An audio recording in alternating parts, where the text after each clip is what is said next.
I've been with my husband Robbie for 25 years. We have 2 children. My son Rory, he's 13, and my daughter Madeline's 11. 10 years ago, I was diagnosed with breast cancer when I was breastfeeding my daughter. It turned out to be invasive ductal carcinoma. Basically, the first thoughts I had was, am I going to live to see my children grow up? I felt cheated completely. At the end of the chemotherapy, I needed to go on some hormone therapy. And at that point in time, I was offered the opportunity to go into a clinical trial. When it was offered to me, I realised that I was going to be able to not only have the best medical help and treatment that was available at that time, but I was also going to be assisting the researchers. And that was a really big thing for me at that time, because what I was thinking about was having a future. And it wasn't all about me, that future.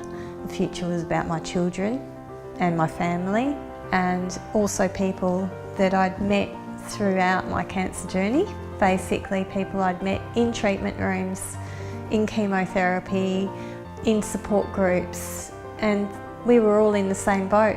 We didn't know how we'd got cancer, we didn't know why. We wanted to find a reason for why it had happened to us. It was one thing that I could control.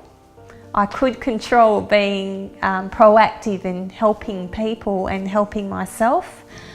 Basically, a clinical trials nurse and I had a meeting at the beginning of the trial, and she explained to me that they would give me the medication, and then every 3 months I'd be mailed a questionnaire, and all of that data would go back to the clinical trials nurse. She would collate it. I was able to give an insight into what the person who has cancer is feeling and how their treatments that these people in laboratories are making are affecting people. So I'm still on that clinical trial, so basically they're still following me up. So I have a 10-year relationship with my clinical trials nurse. She's just amazing. She and I talk about what's been happening with me, how I feel about it. So it's almost like having your own private counsellor who actually understands you and understands what you're going through. And I'm just looking to the future for hope. You're actually not just helping yourself, you're helping lots of other people who are in the same boat as you. You're helping their brothers, their sisters, their mums, their dads, everyone in the community.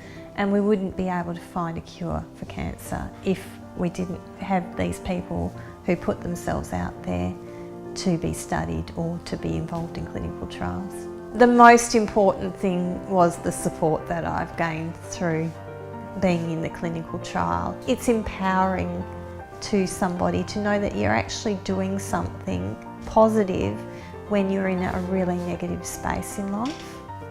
I just want to help, I just want to do something. I didn't want to own the fact that I was a cancer survivor before, but now I'm like, I'm a cancer survivor and I can do this and I want to help.